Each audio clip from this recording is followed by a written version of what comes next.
Would everyone peace and blessings? Can you see me and can you hear me? Ni Seba. Heads up.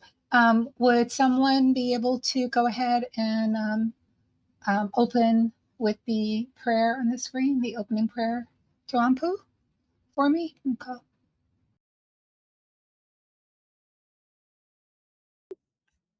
Uja, I'm able to open Seba, but not with the camera. Okay, Dua. Our opening prayer of awareness of underlying non-duality to Anpu, even as there is sensory perception of seeming duality. Sitting with the back straight, call and response.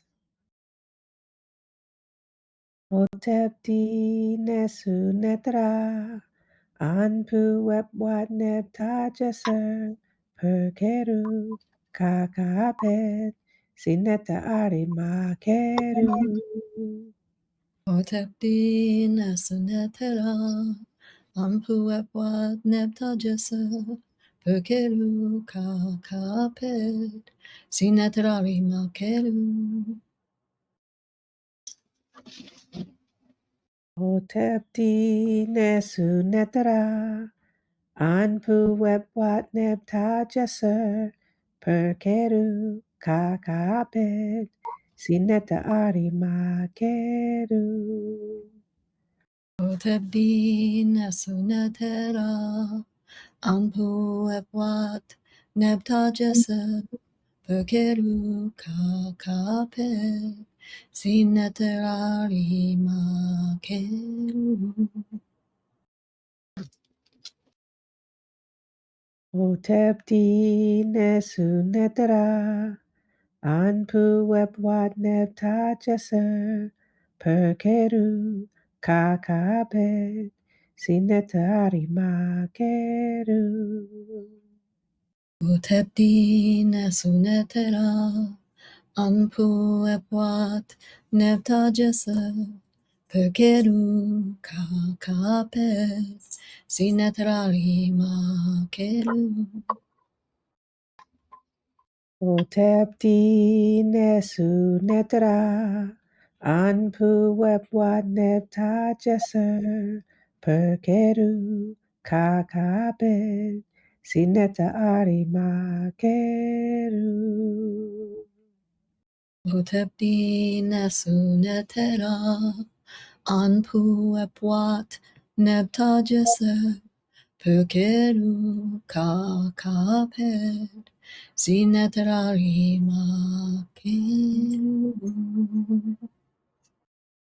Offering is given to the Supreme Divinity and to Anpu and Wepwat, Lord of the Sacred Land. The spoken offering is 1,000 beef, maleness, and 1,000 geese, femaleness. This causes the divine to make one true of speech. Yep.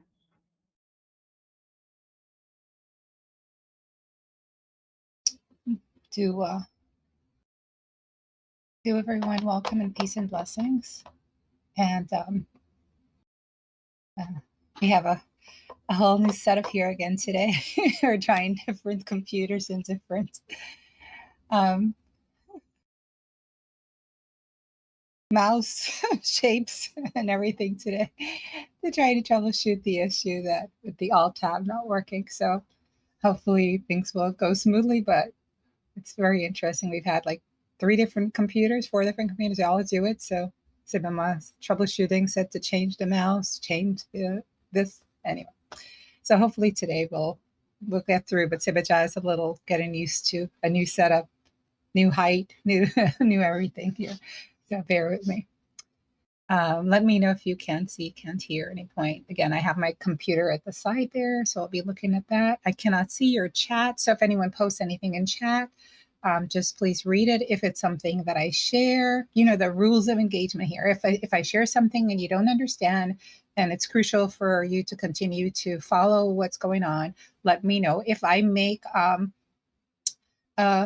turns, like, you know, if I exit what I'm talking and I bring in a different conceptual framework and you don't see the connection, just stop me and say, Seba, like, can you segue between those two a little bit better? Because sometimes I don't always do that because my mind, the way my mind works in images and of course seeing correlations, I don't always share it explicitly, not purposely, but just sometimes I don't think about doing that. So just let me know and interrupt at any point, chat or turn on your mics. And if you have an insight you want to share, you can type it in the chat. You can share it also if it's related. Okay. And so let's begin. Again, I'm not sure what up to. There we go. Okay, I wanted this here. So welcome to part 15 of our series, Frustration on the Spiritual Path. And we're still exploring different aspects of the submissions from aspirants on this topic as our Kanum Nefer here, our spiritual association. And it's supposed to be interactive, so that means I need your interactions and reflective. And today we're focusing on specifically one of the precepts of Ma'at that came up in the topic. So this was our scene that initiated this discussion. And change my glasses. And so this is really our focus, but also it goes a little bit into the next 2 scenes afterwards as well too. So this is the scene where Heru and Set were fighting. Heru being the predisposition of the spiritual personality. The aspirant has 2 predispositions coming into the teaching, has a predisposition that is just aligned to the world of time and space and the awareness that I'm this mind, I'm this body, and the world is real. This is the reality that we live in. This is the hardcore facts of life. The world is real. Everything that happens in the world, to me, this personality is real. And some of it is good and some of it is not good. Some of it I like, some of it I don't like. I don't know what to make of it. It's like a scary world out there, or it's like a world with crazy people. Like, that's one aspect of the predisposition that coming into the teachings, right? And the question arises in this Harifi personality, is there something more to life? is there like a different way to go through life? Is there, for me, was there a method to the madness? And then we have this something inside of us that opens a doorway for us to a different way of understanding who we are. And if we understanding who we are, we have to understand how we are related to the world, a different perspective. So now we start to engage in learning about a whole different aspect of our nature that we may not have known existed. We may not have had right information about our spiritual nature. We might have had some kind of like understandings through different groups we were in about what this spiritual nature is, this mystical spiritual nature, and how, what it is and how we access it and how it relates to a personality. Like we may have had some information about that, but it wasn't like clear cut. Coming into the mystical teachings now, we're like really going hardcore clear cut. We're trying to get a clear-cut understanding of this. And the thing about it is that this other aspect of our beingness, it's not visual. Like where's higher self? Where are you? Spiritual aspiration, where are you? Asar, where are you? Nebuchadnezzar, where are you? I can't see you. Meanwhile, over here, this physical person is doing this bad thing to me, and I can see them, I can feel the pain, but I can't see you. So it's like really a lot of like integration of the personality that has to take place in this battle, and that's why it does take lifetimes. And so the mystical spiritual practices is where we are now really wanting to really understand this, like, tired of the confusion. I want clarity. Want that third eye to open and give me some clarity. I don't want to just live by sight, right? But live by what I'm seeing. I want to really get to know this deeper aspect myself and understand how my mind and physical body fits into that process, how creation fits into that process. How am I supposed to understand the world? And if everything is divine, everything and divine is love, how do I reconcile that with my experience in the world? Like, what is going on? So all of this is like what is trying to be worked through, and it's a lot of psychological process and a psycho-spiritual process. So in addition to psycho-spiritual teachings in the mystical paths, sometimes aspirants do also need to have psychological counseling with a licensed psychologist to reconcile some of what the teachings are sharing with what the ego personality has experienced. And that's very important and critical. And all of that constitutes part of one spiritual Sheti's practice. One Sheti's practice is to understand oneself, understand one personality, understand what how the personality interfaces with the world of time and space, as well as understanding one's deeper essence, one's true essence. And so it's like a very integrated process of all of these things going on. And it's even more challenging when we don't have like a stable culture, larger culture for within which the teachings are occurring in, that we can buffer ourselves a little bit. Makes it really challenging. So, but even in the buffered spaces, even in the buffered spaces of ashrams and Buddhist centers and things like that, cultures that have that, it's still the same process. And it's still tricky. And I've been to like ashrams where like they're kicking aspirants out, because they were a little bit, outside of what the spiritual teachings could help them with. They needed more psychological care and things like that. And I've been to ashrams also where, so I was in one, and this is like, I was in one, and everybody's having a very high spiritual time, of course, except I went to the rest. I was going to go to the bathroom to take my shower, and there was there are two persons, and I saw they had kind of quote unquote hooked up, and they were in there having sex. You could hear the noises through the door. It's like, am I the where are all the where are all these swamis? So it's even in ashrams, like we idealize, like if we only had like a spiritual retreat center, a spiritual place for us to go there. All we are doing, in a way, it gives us a little buffer, but it also is not easy. It creates it can create a space where if everybody brings their egoism there, guess what, it's going to become a little ego center, just of relative to the world. So whatever purification we're doing in our space here, or sacred space here, which granted is mostly online when we do have conferences, and maybe we need to get back to having some human interaction between ourselves. But even this, there's something called, I think, the a couple of physics things, the butterfly effect. I don't know if Sehu Kepler is on the butterfly effect, and another one, the which I always forget, another effect. But basically, is that there's a spiritual energy that does connect, because there's really no distance in higher mystical spirituality and understanding, and there's really no separation. We're all one.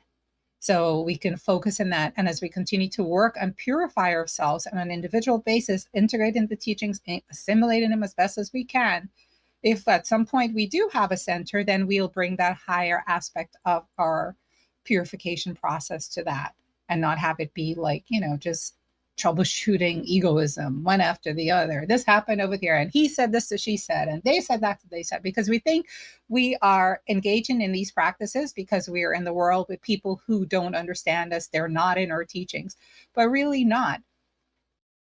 We're just engaged in different levels of egoism. And this is what Sage Amenemobit says. We're just in meeting are you, different people's are you, coming out of their personalities when we meet them. So don't get into a way of feeling like I'm limited and I'm only doing this. The work you do is the work you do in whatever lifetime, in whatever space, in whatever time, wherever you are, it's the work you're doing. And feel that it is the highest level of work that you're doing for your nuking correctly, understanding who the I am is, and for your purification process of the egoism. There's always something you can be doing in those two fronts wherever you are. And that's really the spiritual practice. And all the challenges you meet with other people, they're just like refining your because the greater world is a temple too. Creation, the whole creation is a temple. We can have like a mini temple within that, but the great outer creation too is a temple. The outer world is a temple as well. It's also given teachings and shaping and refining us into these sagely enlightened, sagely personalities. That is the core of who we already are. That when enough of the impurities falls off, that's what's going to be revealed. All right, that the idea of menk, carving, sculpting, these things are being chipped away by the teachings, the things that don't belong, the ignorance and the egoism that don't belong to the who we are. So with that, it's important to understand this whole process and be very compassionate and kind and patient with yourself in this process, and understand you already are this. So it's like you're not trying to like rush. I have to rush to become the divine self. The more you do that, the more you're separating from yourself from who you are. The more you're distancing yourself from who you already are. Always know that you already are that, and really you're just getting rid of obstructions to that. You're just making away the instructions, sculpting away, like, to reveal what is already there. Okay. So that's why I said with this precept that we're focusing on, not eating one's heart out, like, yeah, affirm it. I have not eaten my heart out, because that's your Heru aspect. Nothing can touch the Heru mystical lineage aspect. So do a baspaket. And the word is menk. Baspaket is just relaying Seba jazz, adding of ings, like nuke. The word is nuke. And then this is about ing to make it an active process, menking.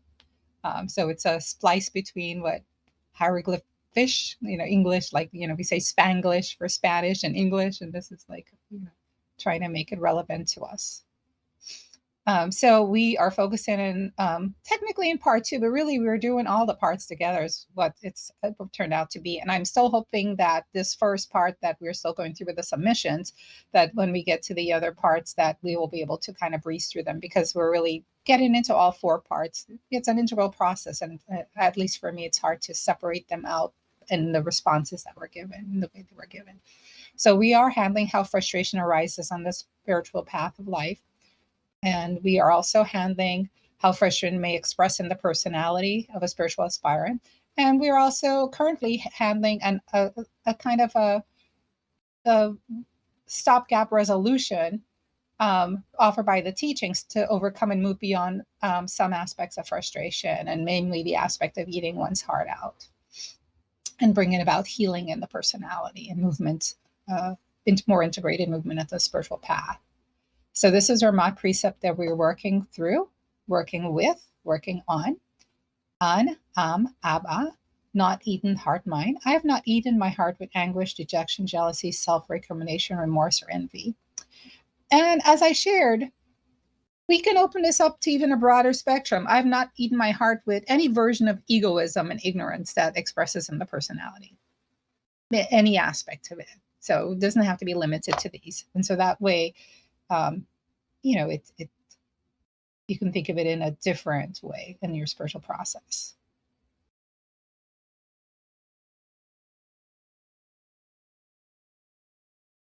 Now, I don't know where I am in my. Okay, I'm actually at the beginning.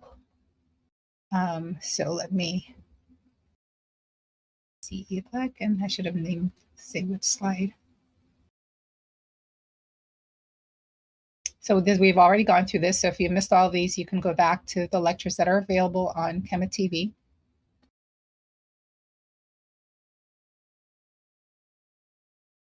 So today, did I say we were part 15? So today we are part 16. If I said we were part 15, this is where I was supposed to start today. Part 16, Sunday, February 22, 2026.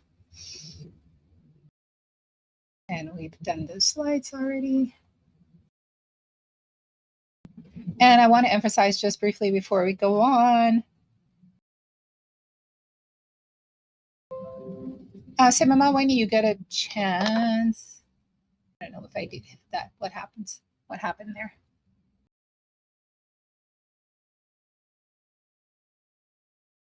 No. Oh, I know. Let's change my page. Can I make these like different headlines? Like I don't need to see all of this.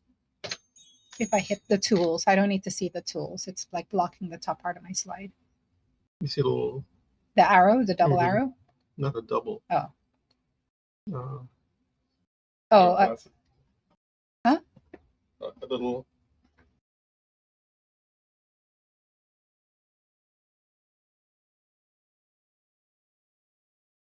No. All the way to the right there? Yeah, double arrow. That's okay. Let's leave it. I'll just lower the slide down a little bit. So,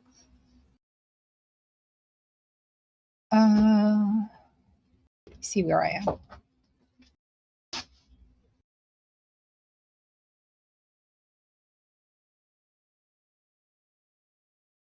Okay, so this slide here, just going back a little bit to our framework, right? We started off with this Harifi personality of when the aspirant is in the stage of this Harifi personality, Heru with 2 heads. One head is Heru, and I think I started to talk about this before. One predisposition is that egoism of the world, the ego personality that thinks it is the real thing, the real deal, that it is what, when I say I or me, that this is what encompasses me, this mind, body, personality, and my relation to life and my family, and these horizontal things of life. And then there's this other aspect that, again, we cannot see with the physical eyes, but that is more real to us than the aspect that shows up in time and space as our mind, body, physical personality. And that aspect is our spiritual, mystical nature. and Heru is of the lineage, or we have an aspect of us, and really we refer to both of them as Heru in the aspirant, right? We refer to the aspirant as Heru, but the scriptures break it down a little bit more into, well, let's break it up a little bit. Let's not call the aspirant, just for discussion of the teachings and how to work with the personality. Let's say let's call it, instead of Heru, Harifi. Let's say Harifi. And because an aspirant is really owning and acknowledging and affirming the Heru aspect. But there's this other aspect that is the ego personality that has been there, and now that has to surrender to the Heru aspect, the Heru mystical lineage, right? The Nebuchadnezzar, Heru, Ra, Asar really goes back all the way to Nebuchadnezzar, the transcendental true self, pure consciousness, awareness, all these names we can give to it. That's really the true self.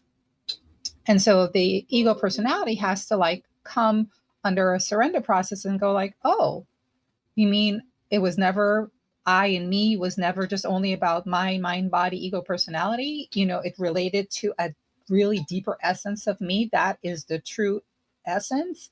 And even is why I'm here experiencing all this. And it's like, yeah, exactly. So that aspect is the Heru aspect, and it's unaffected. It's soul awareness. Its nature is untouched. It's unaffected. Its nature is the essence of everything.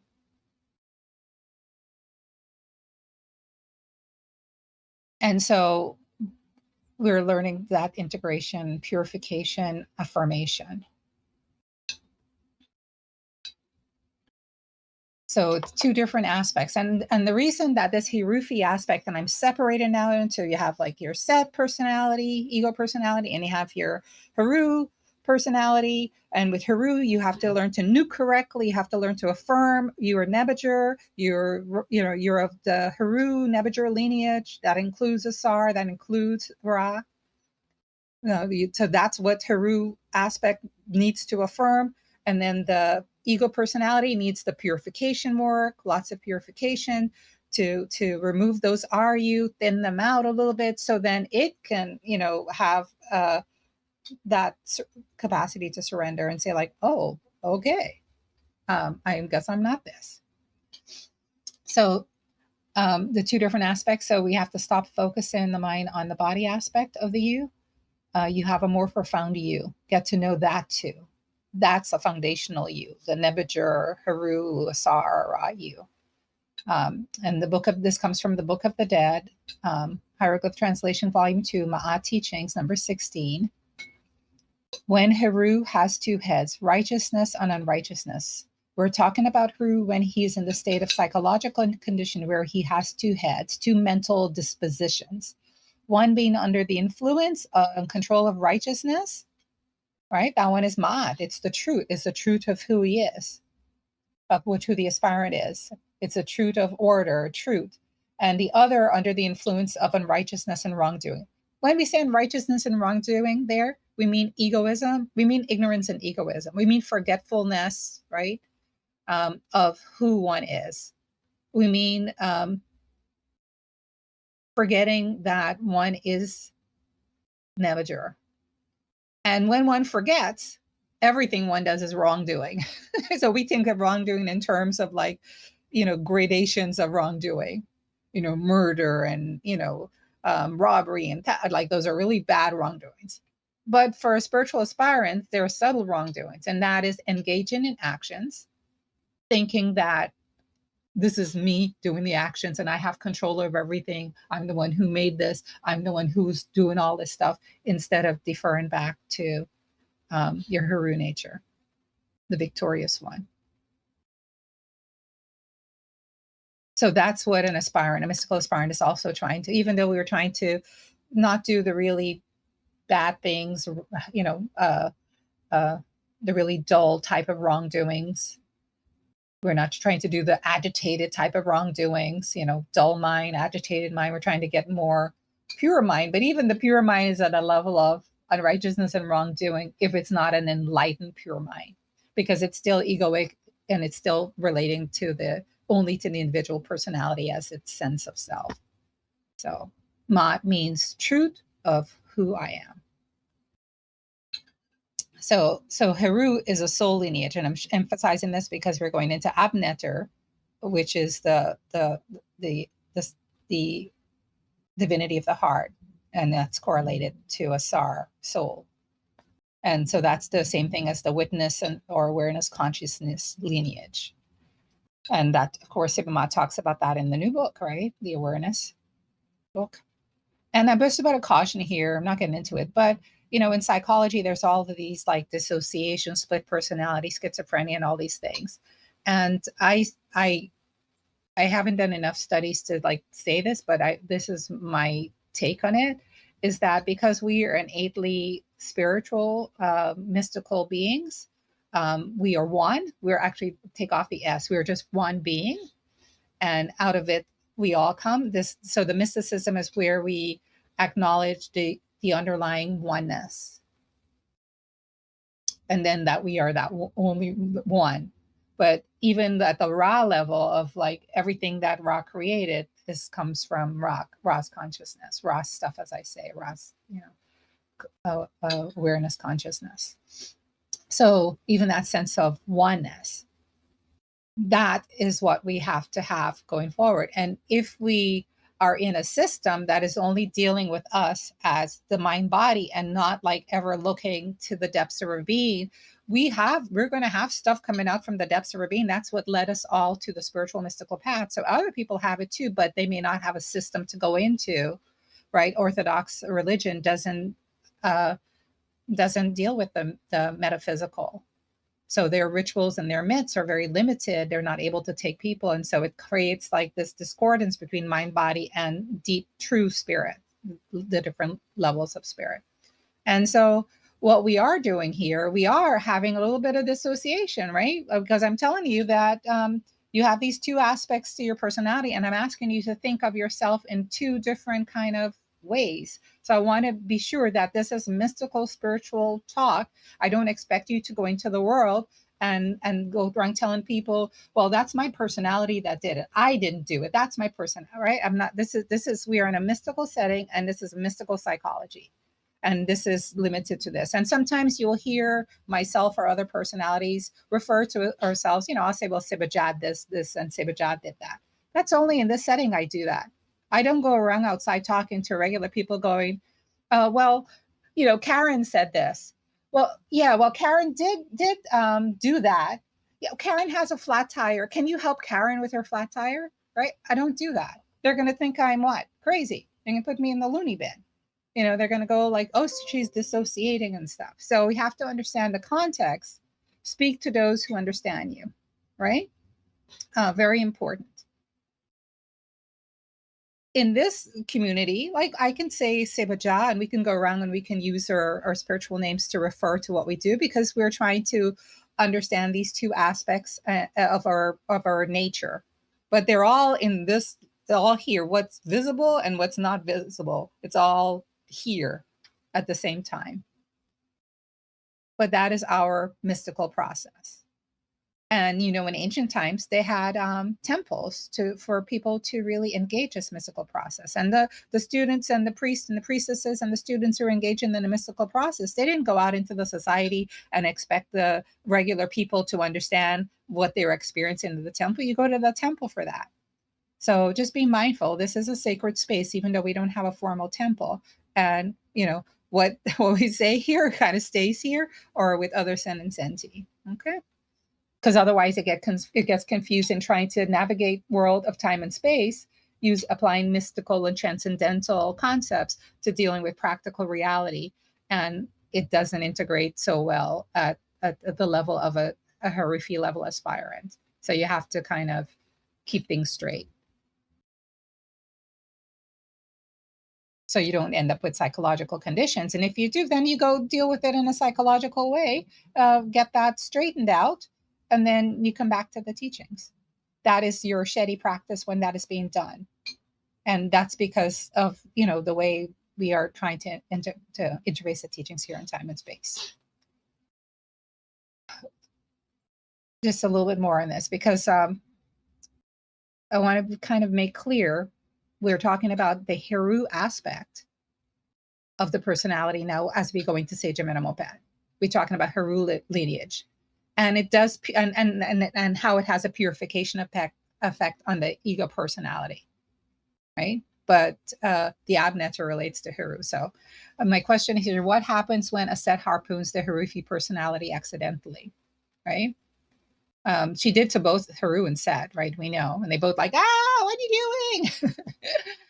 So it happens, especially when it's mixed up in all of this, and life's challenges presents us in a way that is painful.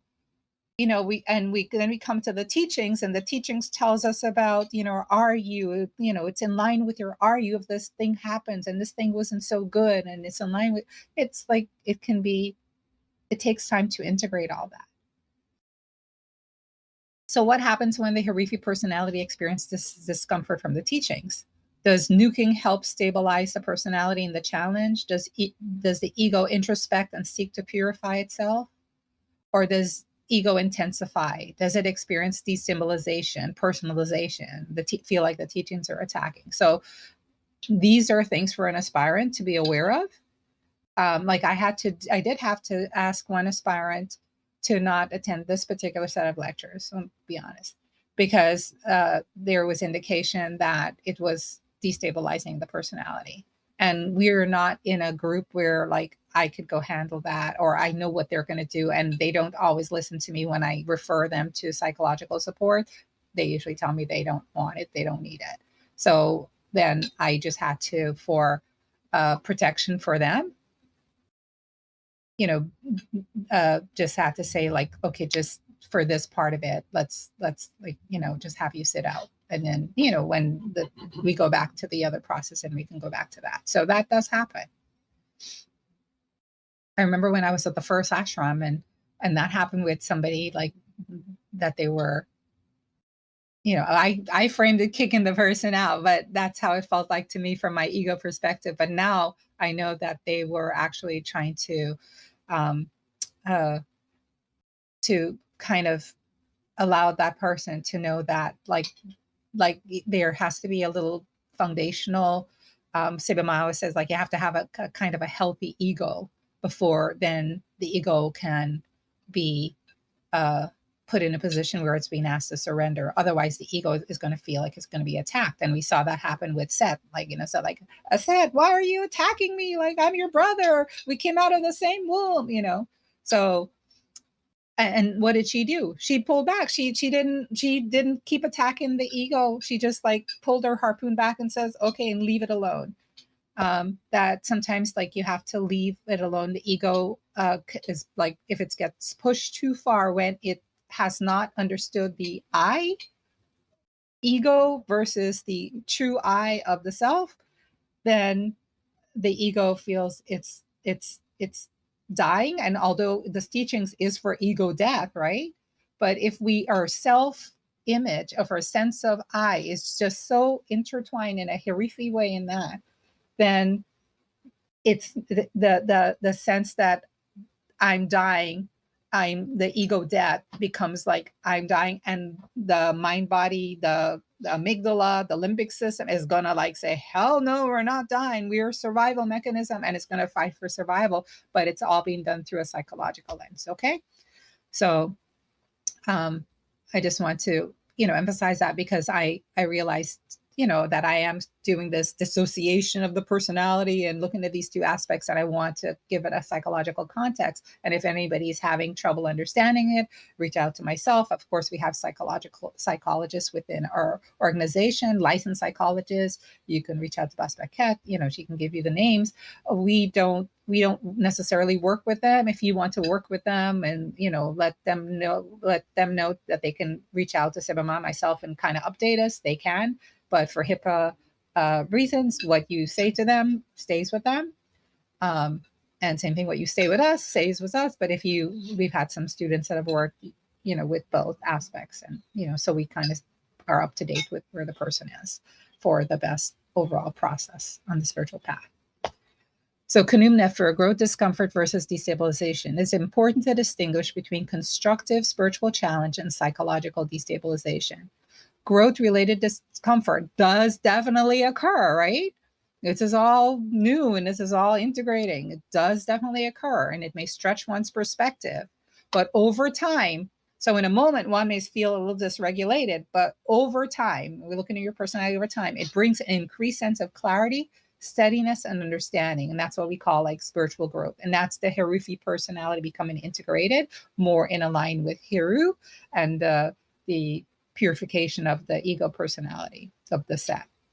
But a deep stabilization is different. It occurs, by contrast, may involve persistent overwhelm, intense self-attack, emotional dysregulation, loss of functional stability, or a felt sense of one's basic worth or being is under threat.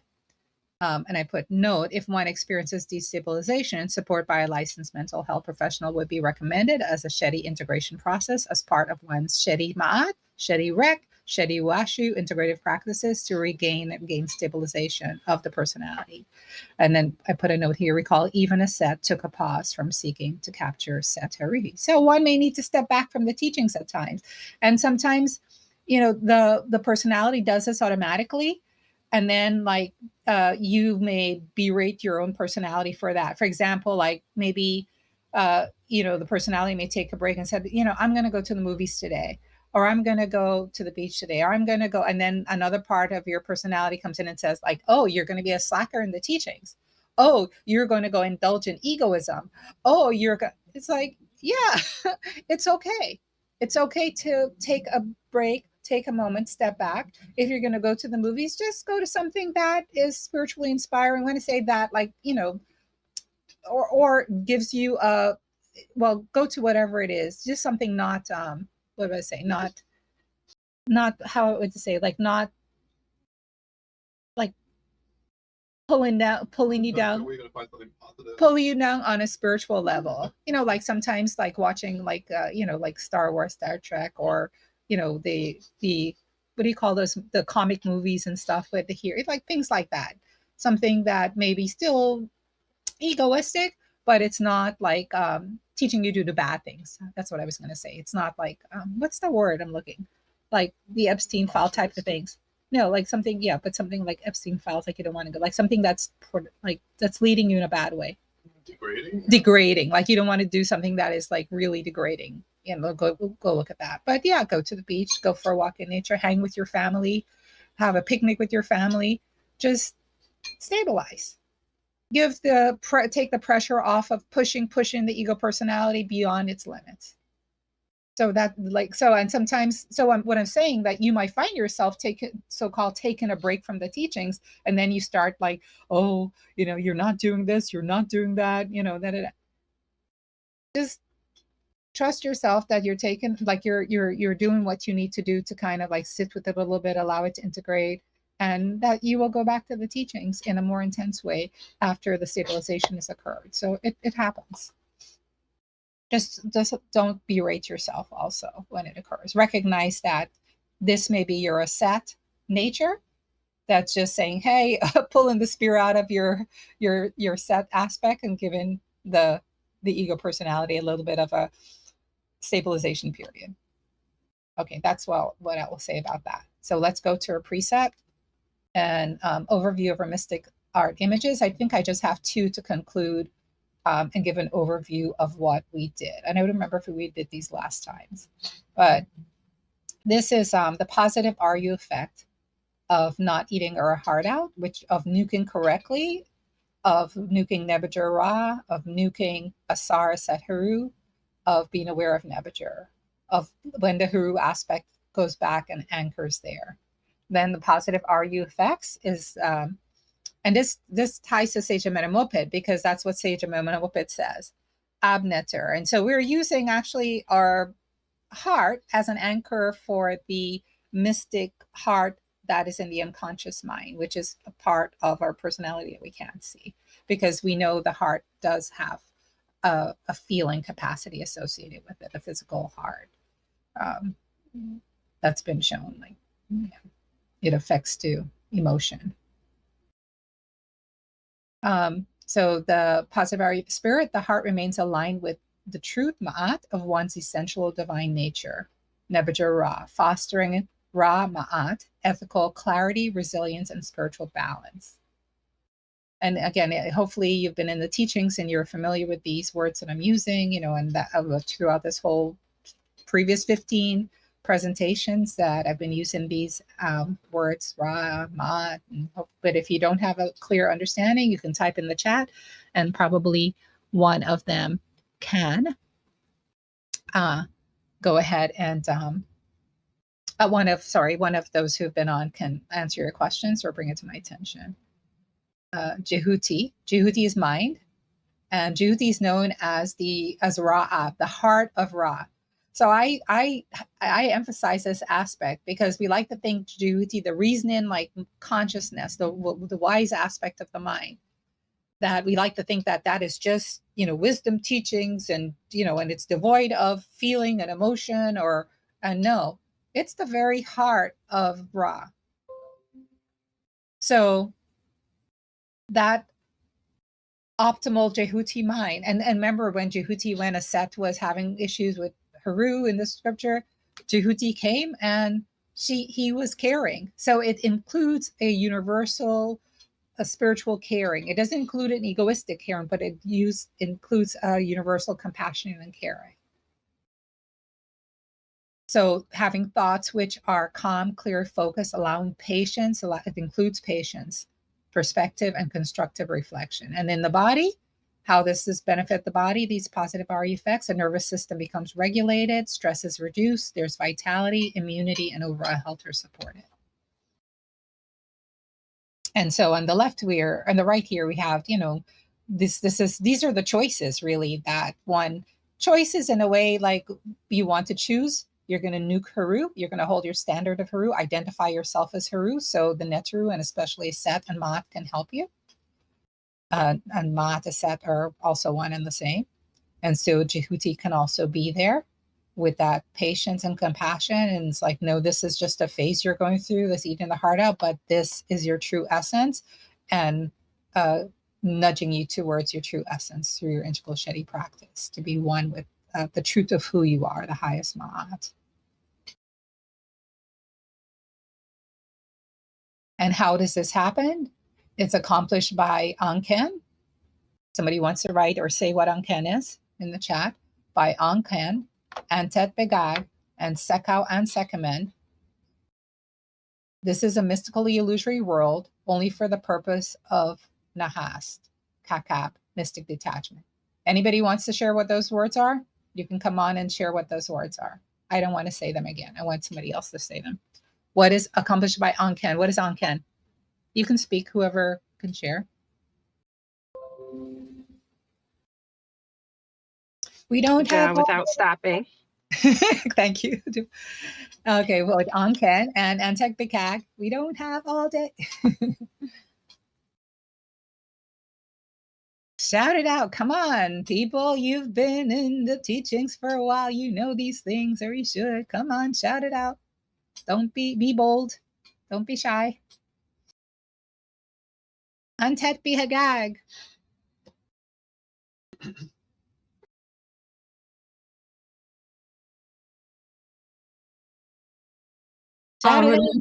Relentless pursuit. Thank you. Sekau and Sekemen.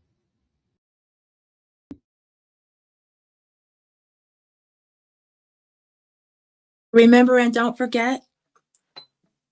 Great. Nahast.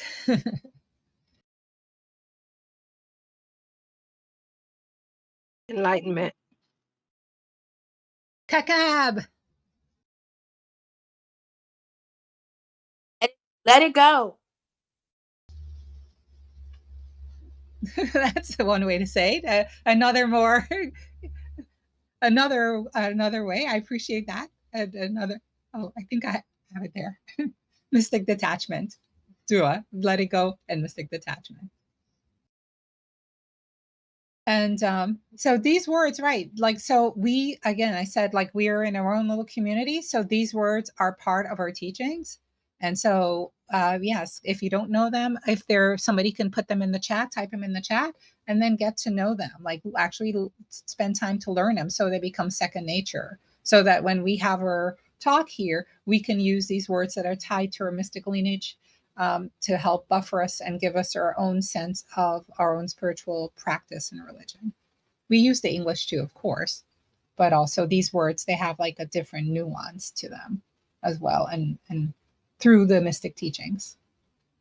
Okay, teachings of Sage Amenemopet from the ancient Egyptian wisdom text.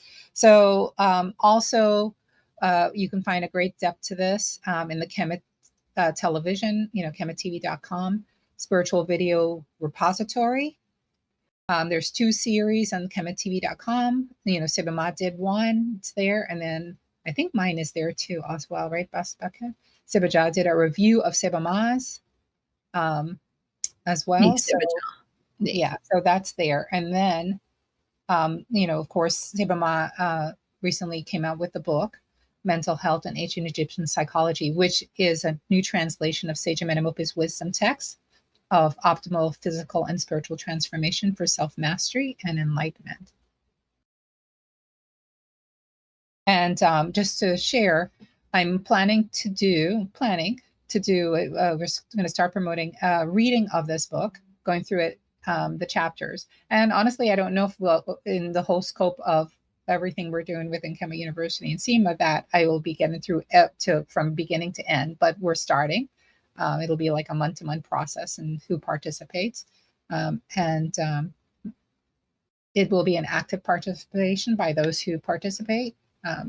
So no hanging out and not shouting out words or not typing in chat.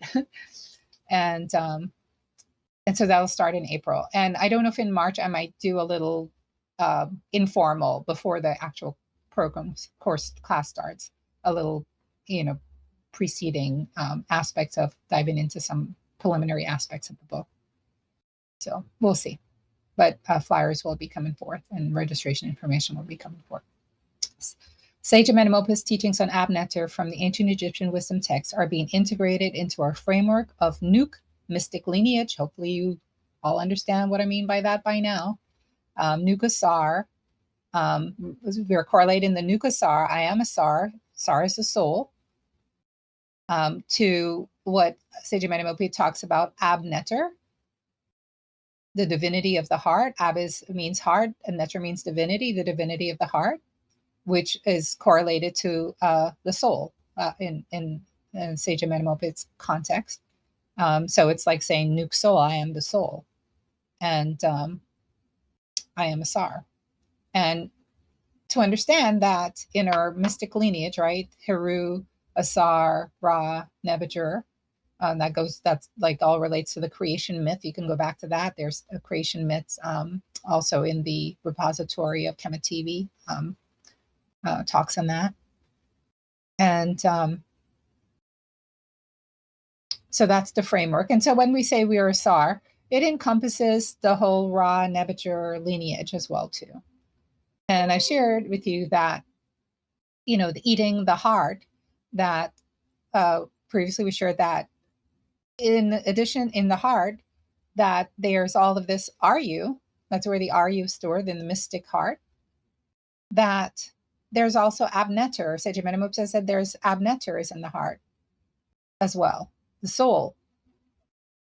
That's where he places it, that in the unconscious mind. The heart relates to the unconscious mind also. Even though we're talking about the physical heart, there's a correlation to the unconscious mind, which is where the real ab is. The term ab relates to that unconscious mind. So we have our conscious mind, we have our subconscious, and then we have our unconscious. And so subconscious and unconscious kind of being, for my purposes here, kind of together. To get into the depths of the differentiations of this book and the awareness book. Seba gets into that in detail. And, I like to use the ocean metaphor if you know anything about Seba as well, also throughout this.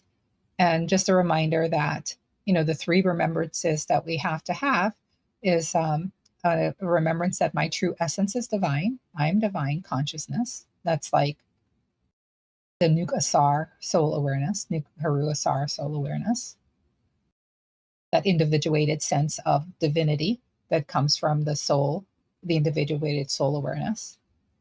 And then creation is divine. All objects in creation are divine, is divine consciousness.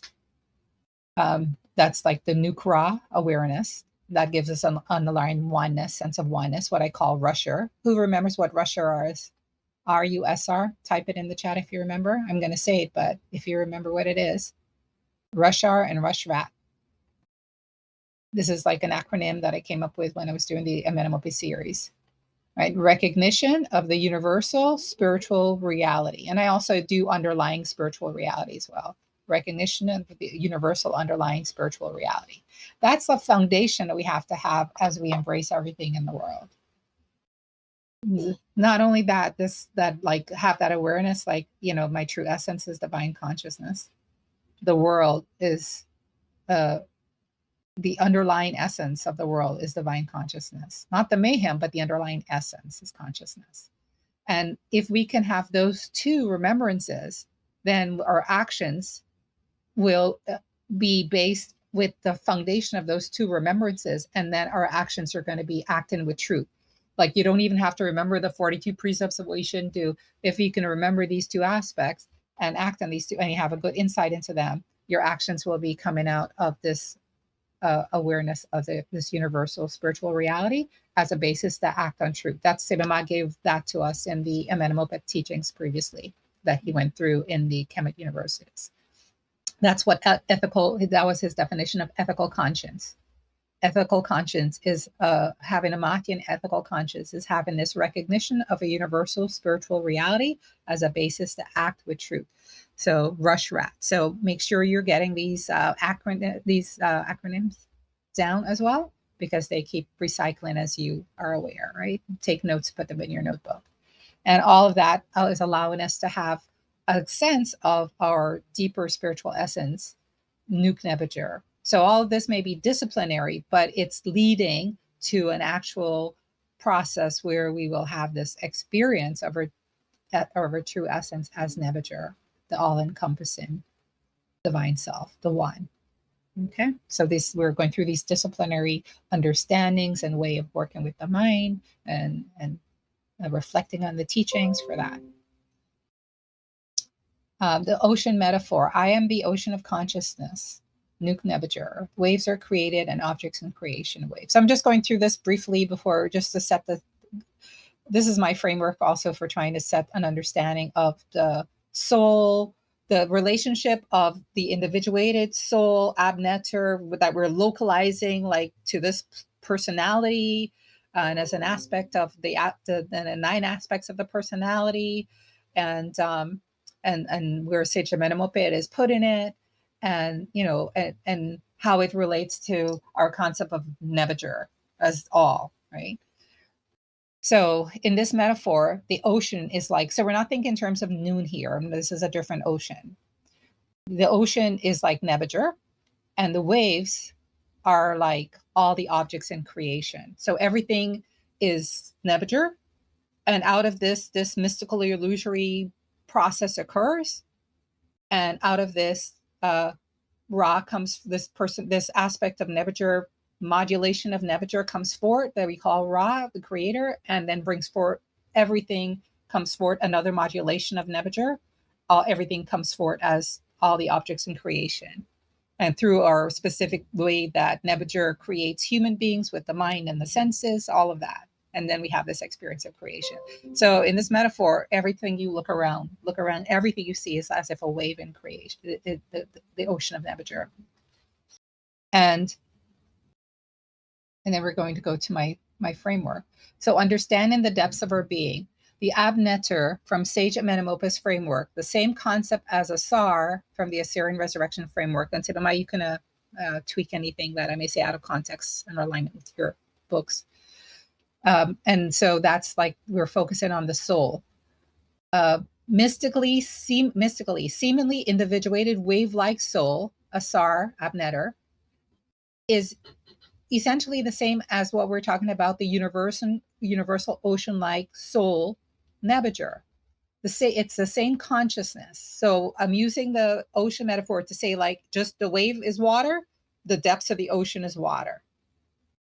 The seemingly individuated consciousness in the personality, in the individual personality, is consciousness. Nebuchadnezzar is consciousness. So the same consciousness water in the seeming wave-like individuated soul essence as Nebuchadnezzar essence, and even the raw essence. It's all just consciousness, and just named differently according to their different functions and expressions, their different names and forms in creation. The Asar level soul is to allow for the nuance of the experience of this individuated, seemingly unique aspect of each of us, right? Each personality seems to be so different in how it expresses. So the Asar aspect is like an aspect of Nebuchadnezzar that we call Asar when it's related to the individuated personality, but it's still the same consciousness. So dynamic, unique, individuated expression of Nebuchadnezzar Ra in creation, and it appears unique, this individuated aspect. So in this, what I'm trying to depict in my mystic art here is that the depths of the ocean, say, is Nebuchadnezzar. And then there's some modulation that occurs as we move towards the surface, where there's some modulation and this Ra aspect emerges out of Nebuchadnezzar consciousness. So it's still Nebuchadnezzar consciousness, but it's modulated a little differently. We call it Ra and we call it creator. And then this Ra aspect creates all these wave-like objects in creation.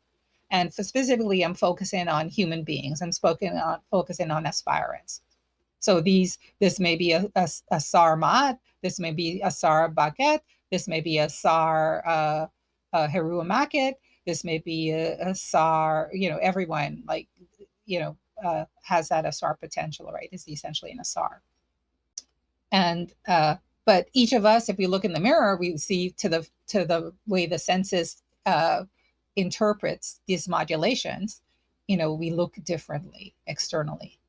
But what I'm trying to share here is just modulations of the same transcendental consciousness that is expressing. And so when we use the different terminologies, we're relating to like what they do and how they express and what they relate to in terms of the spiritual aspirants and spiritual aspiration process. So let me know if any of that does in here. So here I'm specifically saying this is the wave-like ego personality aspect. When I refer to that, it's like this wave-like aspect of the modulation that seems to be like if the wave has eyes and ears and a nose, when it looks at other waves, and it's only on the surface, it just says everything is so different, everything is individual. And but when we dive into the depths of a being, we come to understand the Russia recognition of the universal spiritual reality, that really everything comes from the same.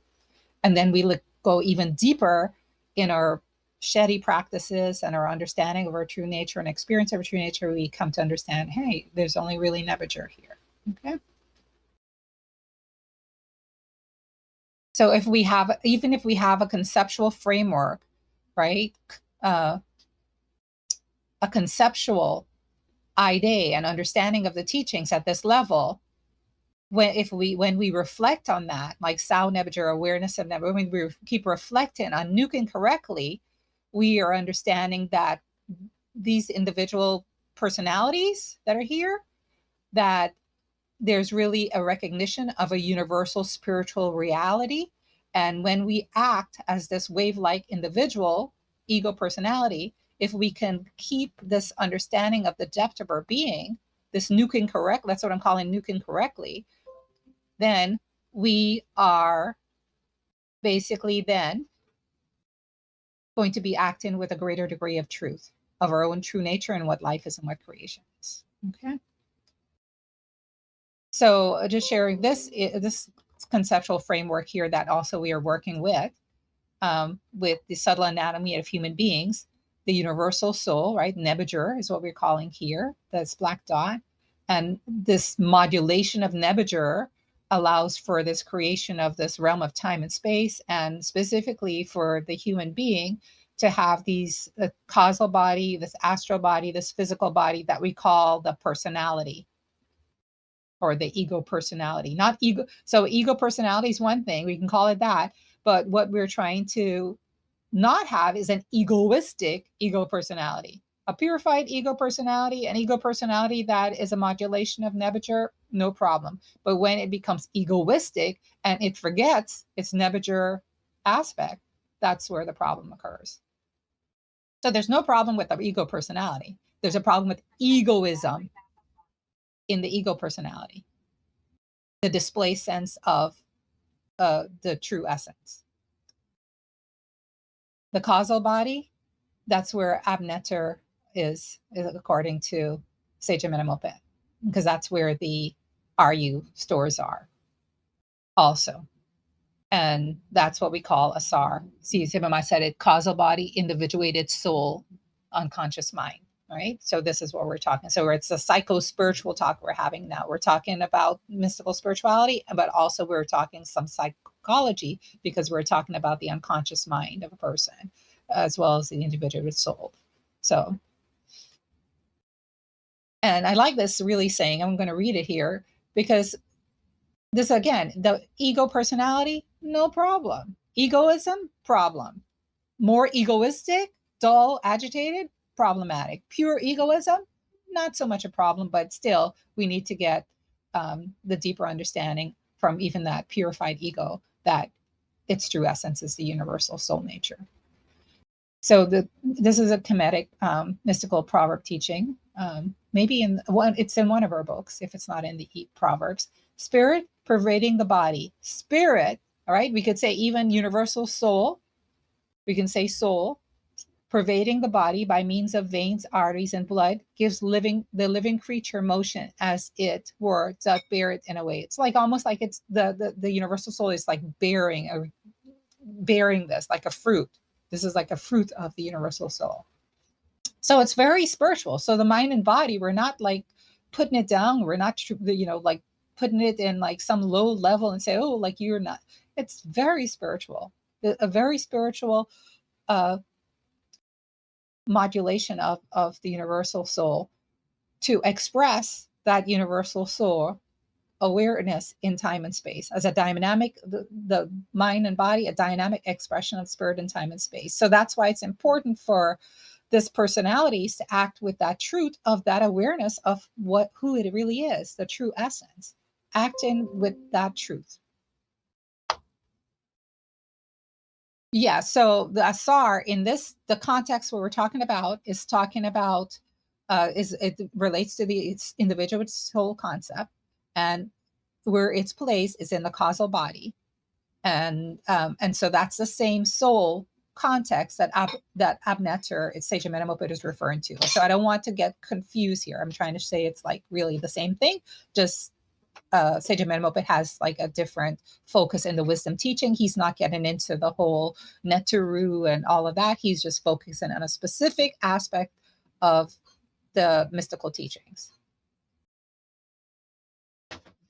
So that's what I'm trying to show here, that here we have Nebuchadnezzar, and this black dot is supposed to be Nebuchadnezzar.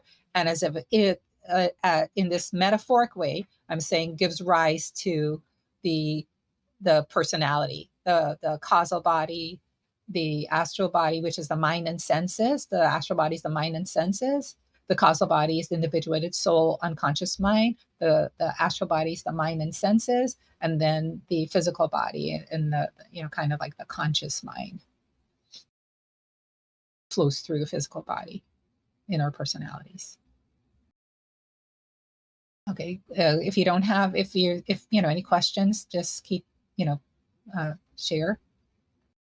And this is just another computer generated mystic kind of like art, again, to kind of share that Sage Amenemopet does talk about Nebuchadnezzar and does talk about Abneter. That's the language of Sage Amenemopet. We talk about the language of Asar in the Assyrian resurrection as soul. Abneter, soul, Asar, soul.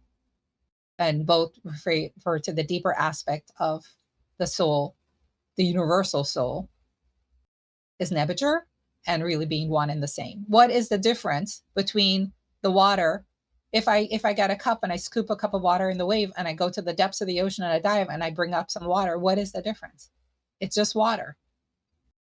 And we have to understand the universal consciousness as that with these specific modulations. If we just like called everything Nebuchadnezzar, every modulation Nebuchadnezzar, which is this essence, we wouldn't be able to make sense of our lives. And so the mystical teachings is breaking it down in this way. And so Sage Amenemopet is focusing on, this aspect, that Nebuchadnezzar in the universe, and then correlating that and focusing and said, yeah, but, that's enlightenment. That experience of that Nebuchadnezzar is like when there's enlightenment. Let's focus as the aspirant. That Nebuchadnezzar is the essence of who you are. And we're going to call that Abnet, or divinity of the heart, because it's still a conceptual framework. It's not the actual experience of your deeper essence as that transcendental consciousness. It's still in the term of mind and understanding and teachings. So we're going to refer to that as Abnetter. But there's really no difference. No difference. That also is implicit in Sage Amenemopet's teachings. So we have to go forward understanding that. So Abnetter, Asar correlated frameworks. Sage Amenemopet's focus is on the mind, Shadi wisdom, especially. The Abnetter, divinity of the heart. He does not name a specific divinity of the heart. He does speak about Nebuchadnezzar, as I said, in being aware of Nebuchadnezzar. And so that he doesn't name a divinity of the heart, it allows for the individual to relate it to their heartfelt connection to a tutelary divinity without feeling in contradiction to the teachings. It also allows for an individual to have a more abstract concept of Abnetter, to focus on the wisdom aspect more. Both of those are okay. Devotion in this context is devotion to assimilating and applying the teachings, devotion to the spiritual path, devotion to the spiritual process, devotion to Sakawa Ansakama, remembering and not forgetting throughout the course of your day, your informal Shadi practice. So you're remembering and linking disciplinarily, conceptually yourself to awareness of Nebuchadnezzar, Abnetter. And this is devotion. This is love of the self, the true self. This is a higher aspect of Uwashu that is integrated with the wisdom and devotion, two wings of a set. Both are phases of spiritual evolution. The wisdom and the devotion to the teachings, and they connect with I guess both, like whether the wisdom or your tutelary divinity. All of these are aspects of connecting with aspects of your personality for integral development, and both coexist. Whichever you want to do it abstract, you want to relate it to your tutelary divinity, both are aspects of devotion to the teachings, devotion to Sao Nebuchadnezzar. Really, your devotion is always to Nebuchadnezzar, that deeper aspect of who you are, the self. So when we talk about practice and devotion, with your family and friends and all of that, that's what it is. It's devotion to Nebuchadnezzar. And for you, that means like you're going to understand Russia. You're going to understand and recognize the underlying universal spiritual reality as you interact with others. You're not just going to see their wave-like ego personality only. You're going to see all of them, the wave-like ego personality, and also that's doing whatever dance it's doing in your face that may or may not be, comfortable for you. But you're going to also recognize the universal spiritual reality and have that balance there. So Sage, yeah. So if there's any questions, or I know we're coming up on time and we haven't really touched it, we're going to start it. And I want those of you also to show your, those of you who have additionally created your shrines, can you put it in the chat? Yes, so we know, have an idea of who all have shrines to show today. We need to set some time for that.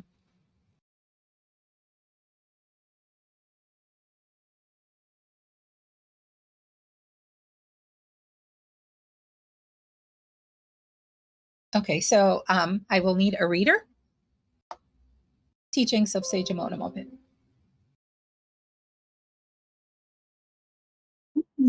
Uja Sibaja, I can read for you. Okay, do. I guess those who have shrines from last time, So we do have some new shrines. Okay, great. Okay, so we will take a few moments to do that as well. Go ahead, Baspaket. Okay. So Erdat Hai Hati Ab. You can F- start. You can start with teachings of the slide, like teachings of. And, I'm sorry. And just Okay, introduce teachings of Sage, where it comes from. teachings of Sage Amenemopet from the ancient Egyptian wisdom text, verse 9, 9.1. Erdat Hai Hati. I think it's page 70 in the new book also that I have an image of there. I think that's where I put the page there. If anybody wants to refer to, but I'm not 100% sure. The page 70. It could be the 70. I think is my slides. My Right. slide. It might be you have 30. 30? It might be page 30. It might be 30. Okay. Okay. Erdat Hai Hati Ab Fr Kara Neter F. This wisdom teaching allows the heart. Seba, can you move your mouse? Thank you. Allows the heart to have presence of mind, positive forward movement, awareness as to the sanctuary, kara, divine sanctuary of divinity within. The mind, heart of the personality is to gain presence of mind about a sanctuary that can be entered once the worldly affairs are handled with this wisdom philosophy taught by the sage. The divine shrine is the location of the, quote, heart divinity, end quote. Heart divinity, cross-referenced in chapter 11, verse 10, where the divine resides in every person. It is beyond the ego personality, awareness, the superficial mind, but it is revealed when there is presence of mind about its existence. In other words, discover God within themselves and thus become enlightened beings. That's Abdua. So I think Sibama here is indicating that presence of mind. He's relating it to that experiential awareness of Nebuchadnezzar, that of transcendental consciousness that we associate with enlightenment. That is the essence of enlightenment. And so here, as we go through this, we are going to be speaking about, we can frame it a sense of awareness, a sense of presence of mind, right? Because we're talking about like a cognitive, talking about it, reflecting about it, awareness that we're having here. So we are going to refer to presence of mind, but just to understand, while we're talking about the whole big process of enlightenment, we're talking about disciplinary aspects and spiritual experiences that you're having to whatever extent individually. All goes into that sense of it, but it's not the same thing as the actual experience. But there might be glimpses associated and different things. Okay, so just want to make that caveat there. Right. So this is so the big points I think we heard Baspaket emphasize it in her speech, her cadence of speech. Where the divine resides in every person. The divine shrine is the location of the heart divinity. And this it's a sanctuary. It's called Kara, and the divinity resides within that Kara. And so I wanted you all to kind of work on making a shrine of some kind, just very childlike, any degree, or very refined, however you want to make it, but just to have a hand, literally, in your own connection to this process of Sage Amenemopet, and to have a physical aspect of the shrine, physical shrine that it was created with your own hands as the intention to reflect the intention of your spiritual process to reside in that shrine as Abnet, or as that heart divinity, and have that presence of mind, as Ivan puts it, about its existence. This is a conceptual framework for understanding of RU relative to Her Ab, the innermost heart. Her means personality, the personality of the heart, the innermost heart, the innermost entity and the essence of the heart, of the royal personality of the temple initiate. And this was Seba had, I think I don't know. I have here volume 4. I don't know if this exact image is in, I added some aspects to it, but I don't know if the image is in volume 4, but the presentation, the conference is in volume 4. And of course the conference also would be on KMTTV. And I think this the 20, I can't remember if this is the 2016 with Seba going through Ma'at. I think this is where I got this from. Otherwise, it would be the 2018 when he talked about the aspects of the personality as well. If anybody remembers, you can share. The 9, because I think, see, he talks about the 9 parts of the personality. So this is just a framework. This is not how it is, but this is just to give an idea. And I don't want to, I'm not getting into the 9 parts of the personality and all of that. I just really wanted to show this part here that gives a conceptual framework for the RU and the abnetter. Like it's an anatomical kind of reference. So these are parts of the personality, second ka, ren, kat, the lower self elements of the personality. Seba has in this diagram all the way here on the left, and then all the way in the right, that has the aku, ba, sahu, which are the higher self elements of the personality. And then behind even those, he has the spirit, which would be like Nebuchadnezzar, the universal spirit. And so these relate to the 9 aspects of the personalities, these little images here. And this one is the, okay, so in this scope, Seba is showing, he's showing that these little eyes are the RU.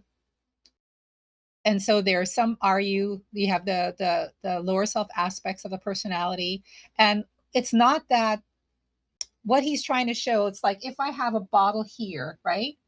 And suppose I have this jar here, this is the ab, and it's a jar that's layered from front to back. So I have, suppose I have some kind of sand in here, and I have like red sand, and then I have purple sand, and then I have pink sand, and then I have blue sand, and then I have white sand, right?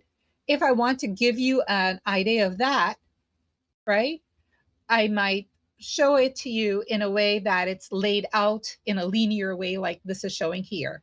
So the ab is just not there and things are in front of the ab. It's showing like really the depth of the RU in the ab. Some RU are superficial in the ab. Some RU are deeply embedded in the deeper aspects of the unconscious mind. Like the unconscious mind, it's like a layered aspect. Like some RU are very light. They go, they come, you know, going and eating breakfast, that's an RU, you know. What you like for breakfast, that's an RU. It's just a very light thing. And then some of it is like, you know, stuff that has happened, traumas or, you know, experiences that you liked or really liked or didn't like, you know, that's maybe a deeper RU. Lifetimes, things that have been there for lifetimes, way deeper that you haven't dealt with as yet, and that needs to be cleansed. Right? So hopefully you understand that aspect. But what the point is that, and I think this relates to his book because he talks about density of RU.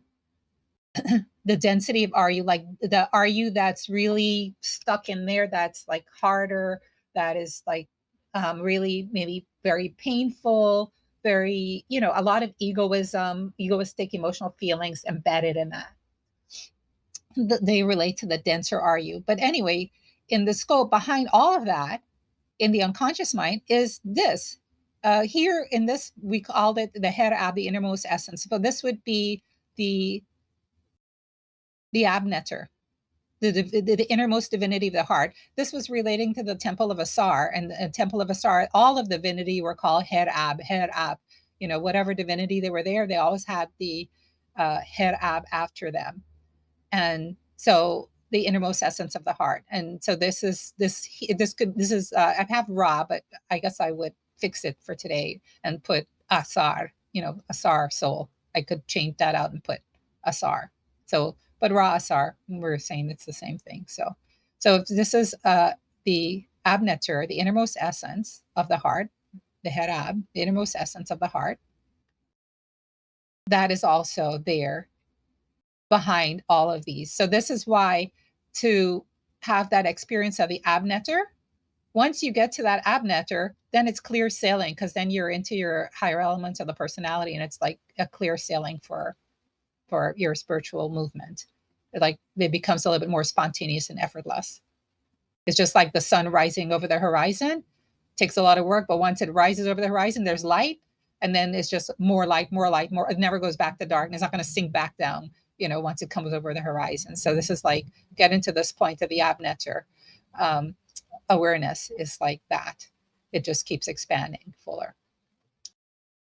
But to do that, the RU have to be purified, because if the RU is what's blocking, that's what's blocking your capacity for this flow of spirit to flow through the personality, right? The spirit, the unconscious mind, the subconscious, unconscious, and physical body to come out through all of that. It's like all of this is going to be good or bad. If it's like positive RU, supportive. If it's negative RU, it's going to be obstructive. But eventually the density has to be decreased. And so this is what you're doing with the ego purification. This is the set, working with the personality, purifying this aspect. But this aspect of the personality is not the same as this. This is your Heru nature, your Heru mystic lineage, your abnetter. Everybody clear on that? Please go back and listen, because I don't want to go through this next week. Because then I'll be getting ahead. Yes.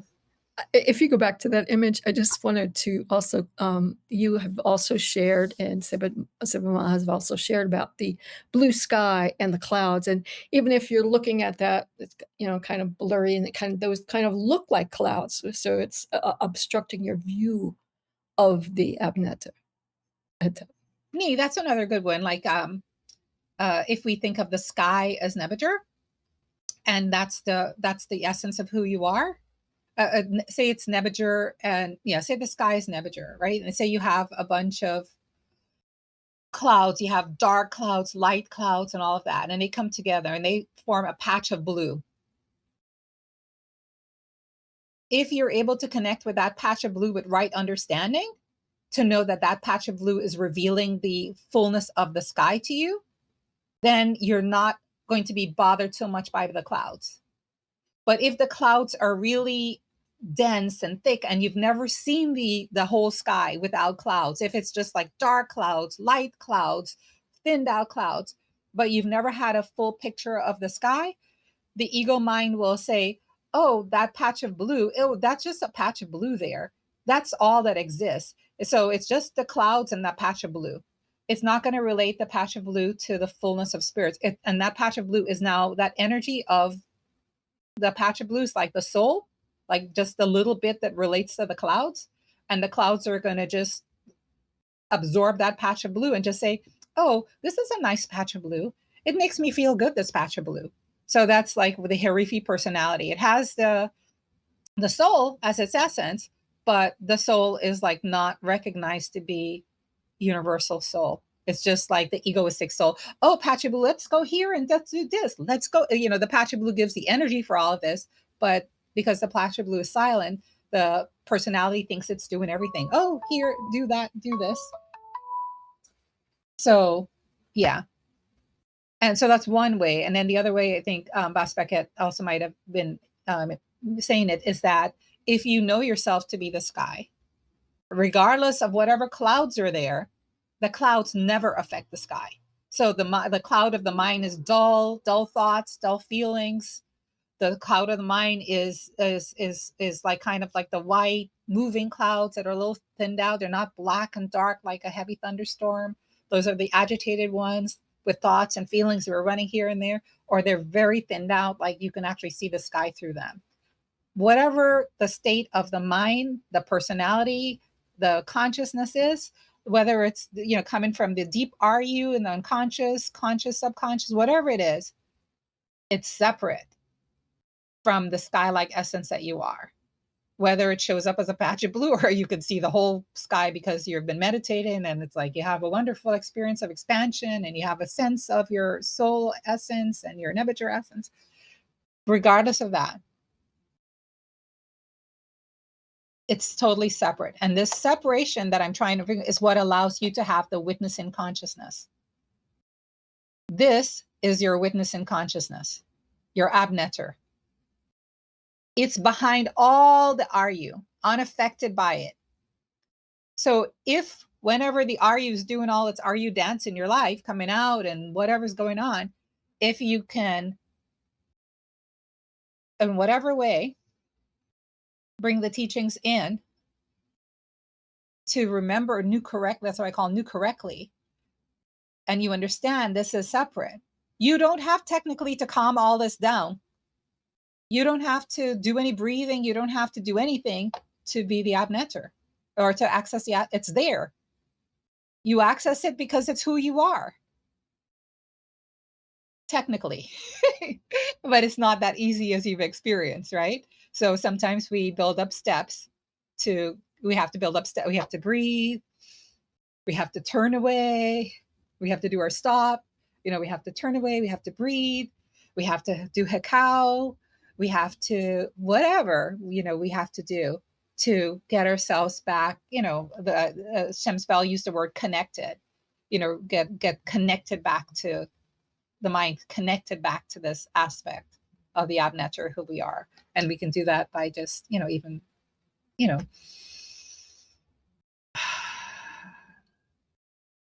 can do it in the breath. But even if we do nothing, we're still that abnetter. But it takes a little bit of work to get to that point. And we won't always have to do all of these steps to do it. As we continue understanding our deeper essence of the abnetter, we continue thinning out the RU, it's going to be quicker and easier for us. Just like your meditation, maybe you had to do chants and, however long it took you to calm down the mind, as you do it more and more, things get thinned out. It gets less and less time to get to that point of, quieting the mind. And this is the ab, of course, the heart, the unconscious mind, the container of the deeper elements of the personality. And these are the RU, the karma, the residues of the past action, thoughts, and feelings. And this is the Heru ab, or the abnetter, the innermost heart, the residence, of the Neteru. Okay, are we good? We're going to continue going forward from, so we're going to continue with this next week. Seba Ma said the inner shrine, a sacred place within yourself, a place of divinity, a place that excludes inequity, a place that excludes pain and sorrow. Can't discover the inner shrine living a life based on ego history and feelings, desires in a limited world with limited mind and twisted feelings based on RU, past thoughts and feelings. And so I hope that this gave you kind of an idea of that abnetter. We're not saying oh, I don't care if you have all this RU, and this RU is the pain, the suffering, and what you've gone through, what the personality's gone through. It's not, I don't care of that, this personality, just go to the abnetter and witness it. It's not that. It's just that this is the essence of who you are. And if you don't understand it, you're going to keep repeating a life of ignorance and egoism. And this is not going to go away. And you're going to keep creating more pain, experiencing more pain and suffering, psychological pain and suffering, physical pain that is going to be experienced, because we all have a body in time and space. But the psychological pain and suffering that we don't have to experience. That psychological pain and suffering is because we don't know who we are. And we act in ways that are not based on, we act in ways based on the untruth.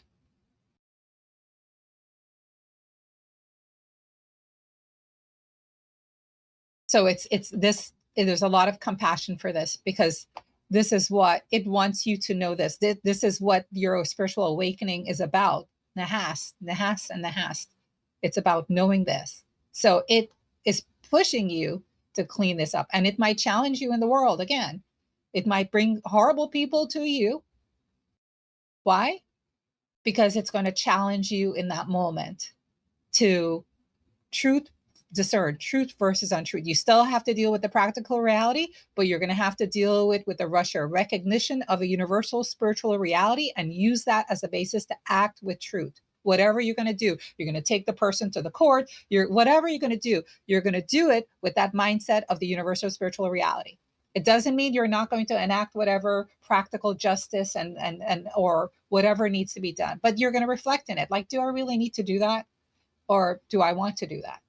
If you, and then that'll get you like, well, am I doing it because, of an egoistic focus or nidus in me? Am I growing egoism by engaging in this action? And I think Seba told an image, a story of samurai, how like there was a samurai, and samurai are supposed to, go kill people for the king, I guess, right?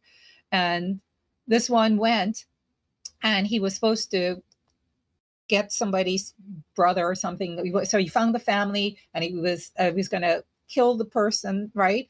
But I think, like, say the mother, I'm making it up, I don't remember the details, but the mother of the person comes and spits in the samurai's face, and the samurai just turned around and walked away. And it's like the other one says, why did you do that? He said, because if I killed him, I wouldn't have been doing it from just a clear space of my duty. I would have been doing it from an emotional basis, because when she spit in my face, I got angry. I'm not telling you to go kill anybody.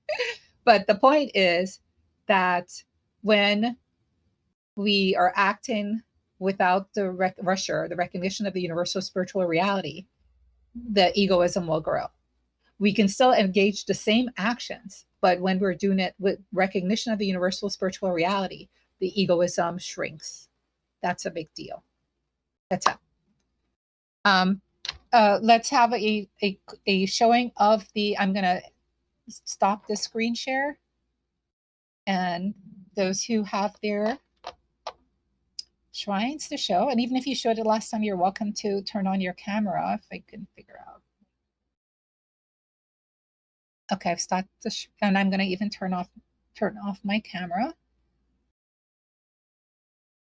And you can turn on your cameras and show your shrines. I know I said Shem's Bell has hers. I didn't see who else said they had theirs.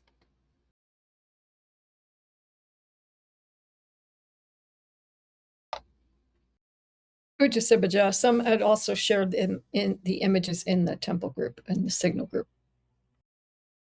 Okay, Dua. And do you want to share it on screen if you're able to? If you're not able to, just say I'm not able to, so I will know.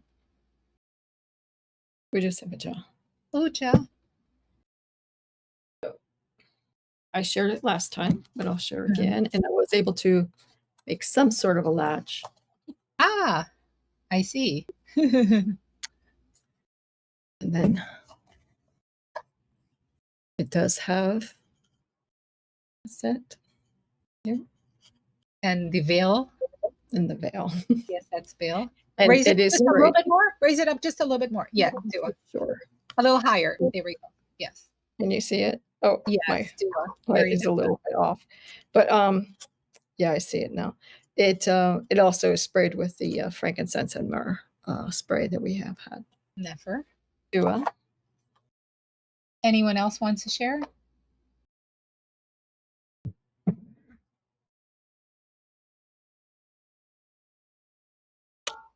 Uja, I mine last week, and I have it in the chat. I posted the pictures in the chat. Okay, I'll look at the chat afterwards. Shemsbal, I guess you said she did share in the chat. Uja, I cannot hear you, but I can see you.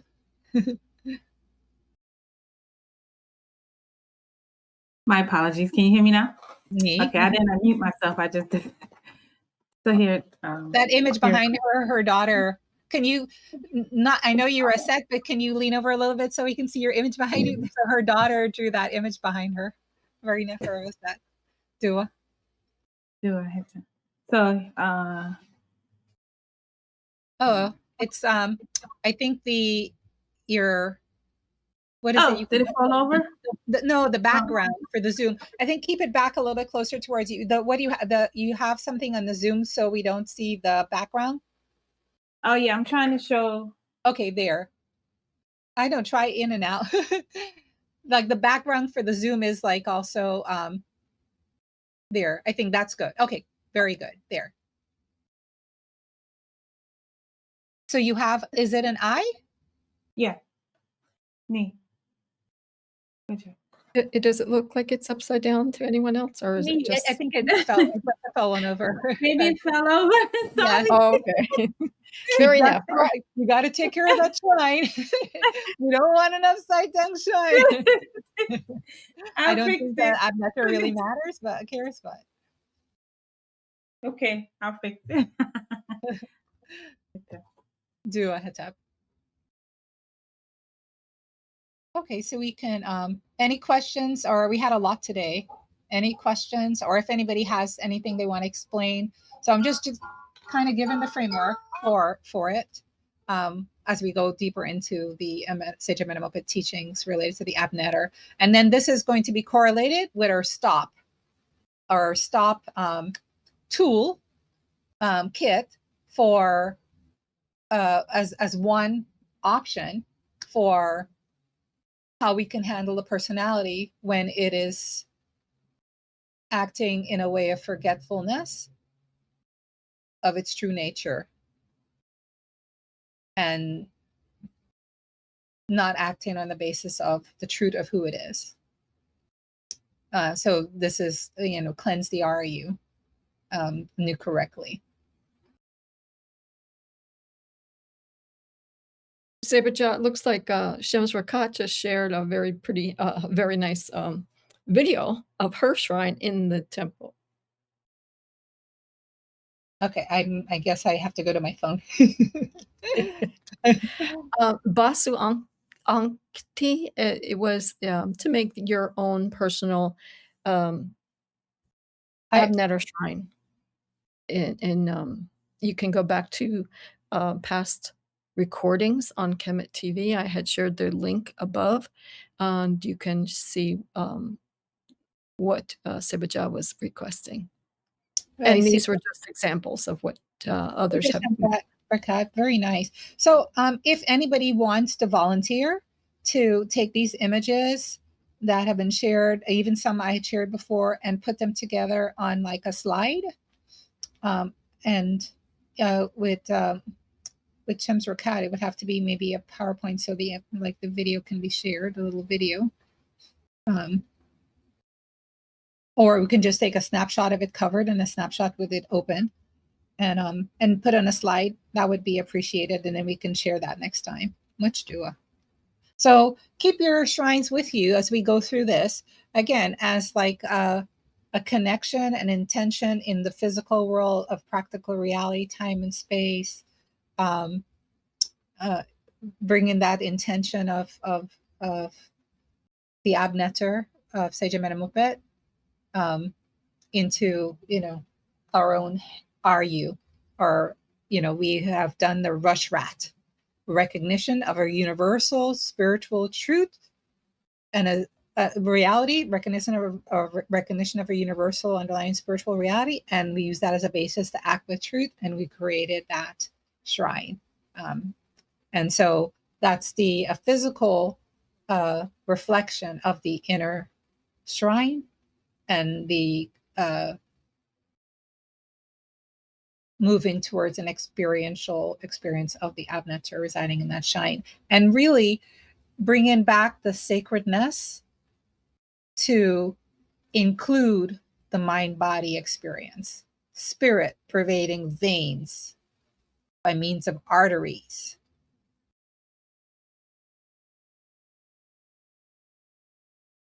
A tap.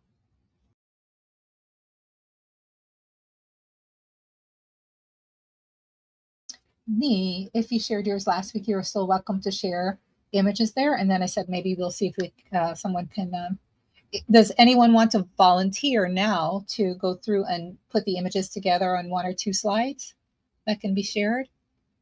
Because I want to kind of be able to show Seba also, share Seba because it's like he was a little, I told him you all were doing this assignment with the Sage and Menamopet, and I can't remember Wait, everything. I can do that. Shems Bell can do it. Okay, Dua.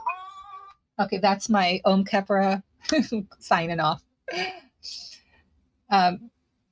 Okay, so Dua, everyone. And I don't know if Shems Arif wanted to do music. Otherwise, I don't have like everything connected in this new computer. I will sign off with the do a Heru. I can do it. Okay, do a. And again, if you have any questions or anything that came up, you can email me.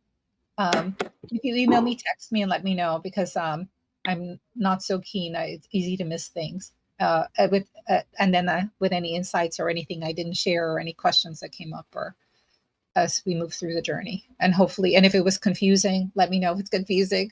Hopefully, I'm just trying to, like, we're not trying to get like every point. We're trying to get an overall conceptual framework that we're working with of the Abnetter. We're not going to read Seba Ma's book from entirety and stuff, but based on the other lectures that we've already done, we're going to, which is, he used some of those transcriptions in the book. We're working, with that as well too, and images from before. Hatep. So Om Hatep Hatep Hatep. Peace and blessings, everyone. And we'll conclude with Shamsarit will do the affirmations of Kepra, and Nebuchadnezzar Kepra Asar.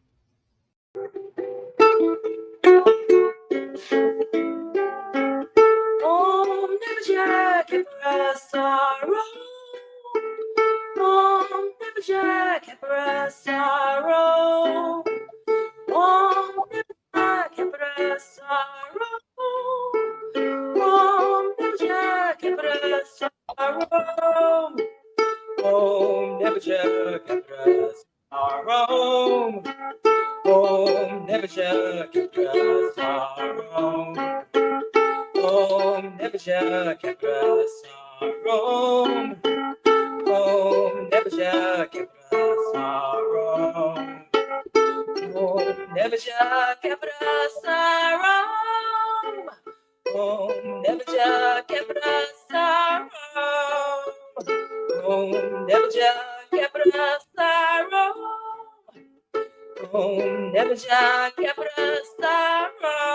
Om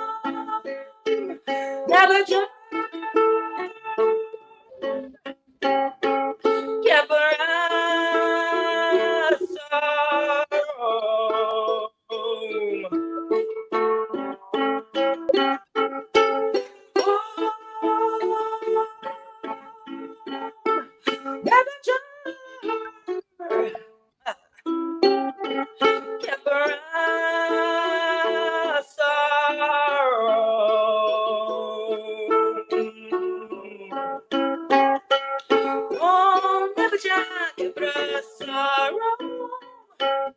Om Nebuchadnezzar Kepra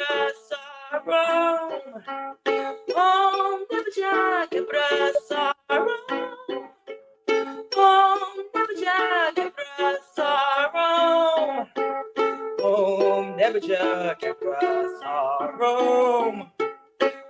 Om Nebuchadnezzar Kepra Sarum. Om Nebuchadnezzar Kepra Sarum. Om Nebuchadnezzar Kepra Sarum. Om Nebuchadnezzar Kepra Sarum. Om Nebuchadnezzar Kepra Sarum. Om Nebuchadnezzar Kepra Sarum.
quebra sorrow. Oh, quebra sorrow. Oh, never quebra sorrow. Oh, never quebra sorrow. Dua Hachap. Dua, Dua, Shamsarit, and do everyone. I put a note in there that, there's still a few of you on. If you are not familiar with terms that were in the chat, please write it down in your notes, because those terms, like our terms, you need to be familiar with in the teachings, and they will keep coming up in our process. And Seba will keep Peshet, the remember the pounding away,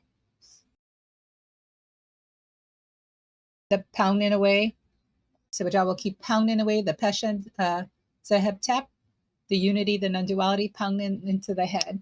So those are our pounding terms that we use. And also, Sibama, a member has asked if you have purchased books through Amazon, if you or wherever you've purchased them through, if you can please go and they have like reviews of what you would like to say about the book, what it's meant to you.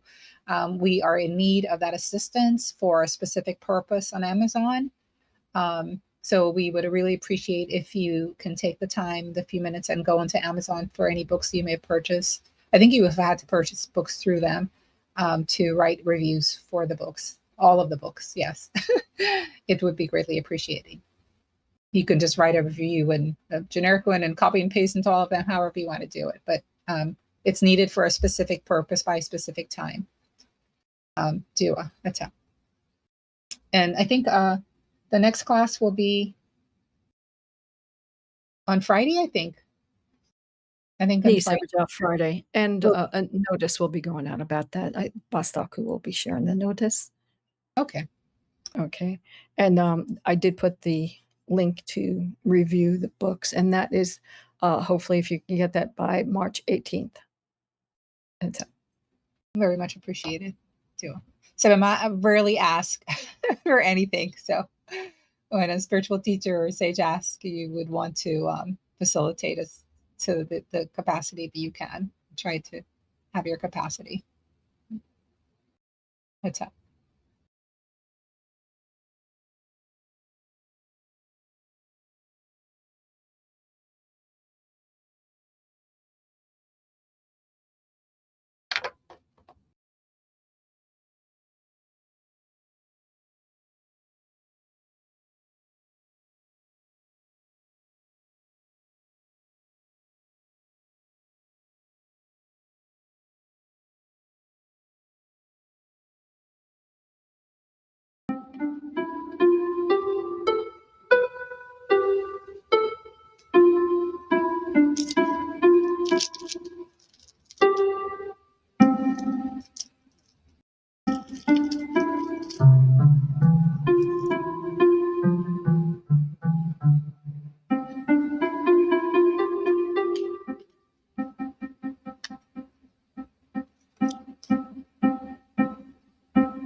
Heru, Dua Heru, Dua Heru, Suit and Set, Dua Heru, Dua Heru, Dua Heru, Suit and Set, Dua Heru, Dua Heru, Dua Heru, Suit and Set, Dua Heru, Dua Heru, Dua Heru, Suit and Set, Dua Heru.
Sa, sa, Dua Heru.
Uh-huh. Uh-huh. Dua Heru. Uh-huh. Uh-huh. Dua Heru. Uh-huh. Uh-huh. Dua Heru. Uh-huh. Uh-huh. Dua Heru. Dua Heru. Dua Heru. Dua Heru. Sutan Het. Dua Heru. Dua Heru. Dua Heru. Sutan Het. Dua Heru. Dua Heru. Dua Heru. Sutan Het.